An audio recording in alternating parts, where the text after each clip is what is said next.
সাঙ্গপাঙ্গ নিয়ে আজ চলে গেলাম নড়াইলের চিত্রা রিসোর্টে। তো আমি তো একা একা দেখি না, একটু ভিডিও করে নিই যাতে আমার সাথে আপনারাও দেখতে পারেন।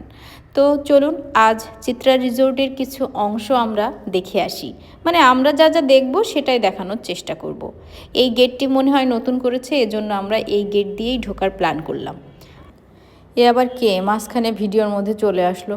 যাই হোক, আমাদের ভিডিও ম্যানটাও সেই রকম, সে তাকেই ফোকাস করছে। দেখাতে আসলাম চিত্রা রিসোর্ট, এখন সে যে কি দেখাবে। আমি তো পরে ভিডিওটা দেখেই হাসি যে কাকে আমি ভিডিও করতে দিয়েছি। আপনারা বিশ্বাস করছেন না তাই না? ঠিক আছে, আপনারাও ভিডিও দেখেন, তাহলে বুঝতে পারবেন যে ক্যামেরাম্যান কতটা অভিজ্ঞ। হ্যাঁ, আমরা চিত্রা রিসোর্টের এখন সৌন্দর্যটাই দেখাবো। এই যে এখন দেখতে পাচ্ছি যে এখানে ওয়েডিং ডেস্টিনেশন একটা নতুন কিছু করেছে। যারা বিবাহ করাতে চান এবং সুন্দর প্লেসে করাতে চান, তারা এখানেও যেতে পারেন। জায়গাটা বেশ নিরিবিলি এবং সুন্দর। আর এই যে রাস্তাগুলোর মধ্যে এই যে সুন্দর সুন্দর দেখে মনে হচ্ছে যে আগে ওই যে বাথরুমে আমরা যেই স্ল্যাবটা দিতাম সেই স্ল্যাব বোধহয় এখানে নিয়ে এসে বসাইছে। যাই হোক, এটা নিয়ে আমরা হাসাহাসি করছিলাম, কিন্তু দারুণ লাগছে, কিন্তু আইডিয়াটা কিন্তু খারাপ না।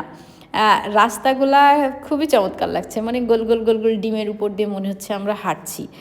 আর রিসোর্টটার চারপাশে চিত্রা নদীতে একদম সৌন্দর্যটা এত সুন্দর ফুটিয়ে তুলেছে, বেশ ভালো লাগছে দেখে। আর খুবই ঠান্ডা ছিল, তারপরেও মনে হচ্ছিল যে একটু নদীতে যাই, একটু নৌকায় ঘোরাফেরা করি। ওই পাশে সূর্যটা ডুবছে, এদিকে নদী, তার পাশে রিসোর্ট, বেশ ভালোই লাগছিল। আমরা একটু দেখলাম, আপনারাও আমাদের সাথে দেখুন। এই বলতে না বলতে আমার একটা বড় টুনটুনি এবং ছোট টুনটুনি দৌড়াতে দৌড়াতে চলে এসেছে, কারণ তারা খুবই মজা করছে।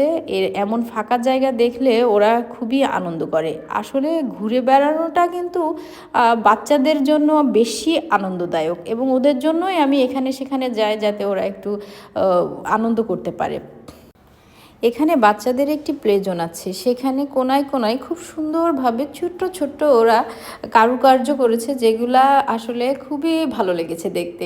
এই যে এগুলো ব্যাঙের ছাতার মতো, এগুলো কিন্তু সত্যি সত্যি ব্যাপার ব্যাঙের ছাতা মনে করেন না, এগুলা ওরা খুব সুন্দর করে আর্ট করেছে এবং সাজিয়েছে। আবার ক্রিসমাস ছিল ওই সময়, 25শে ডিসেম্বর। হ্যাঁ, সেই সময় ক্রিসমাস ছিল, সেজন্য তারা এটিও খুব সুন্দর করে সাজিয়েছে। আবার এখানে মিটি লাইটিং করেছে, একটু সন্ধ্যা সন্ধ্যা হয়ে আসলে এই লাইটিংটা জ্বালা দিচ্ছিল। আর তারপরে গাছগুলাতে ও বাবা, এই আবার কোন বুড়ো দাদু কাকে আঁকিয়েছে জানি না, আমিও